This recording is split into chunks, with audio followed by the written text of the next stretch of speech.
인생의 가시는 하나님의 솜털입니다. 우리를 찌르는 인생의 가시들.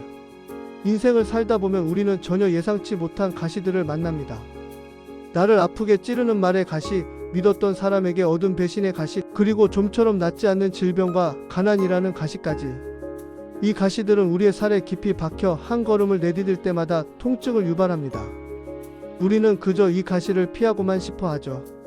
하지만 오늘 우리는 김철희 목사님의 말씀을 통해 놀라운 영적 진실을 마주하게 됩니다. 하나님은 바로 그 가시로부터 우리의 회복을 시작하신다는 사실입니다. 시험과 짐 그 속에 담긴 하나님의 계획. 성경은 말씀합니다.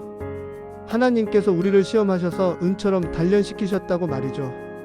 우리가 겪는 고난은 결코 형벌이 아닙니다. 하나님은 우리를 무너뜨리기 위해 가시를 주시는 것이 아니라 불순물을 제거하고 정금처럼 빚어내기 위해 우리를 고난의 풀무 속에 두십니다. 때로는 인생이 그물에 걸린 것처럼 꽉 막히고 등에 진 짐이 너무 무거워 주저앉고 싶을 때가 있습니다. 하지만 그 그물은 우리를 가두는 울무가 아니라 앞만 보고 달리는 우리를 잠시 멈춰 세워 하나님을 보게 하는 안전망입니다.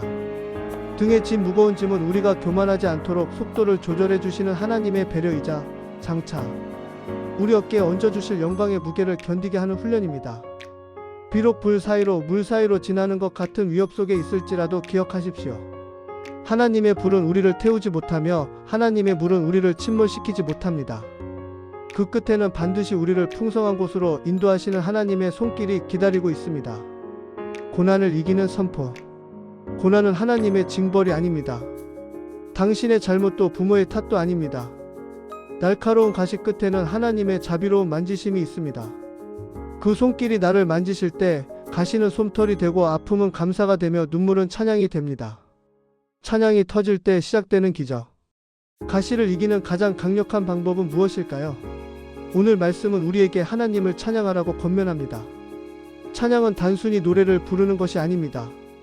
메마른 심령 위에 내리는 하늘의 이슬이며 굳은 땅을 뚫고 새싹이 돋게 하는 생명의 신호입니다. 인생의 가시는 사라지지 않을 수도 있습니다. 내일이면 또 다른 아픔이 찾아올지도 모릅니다.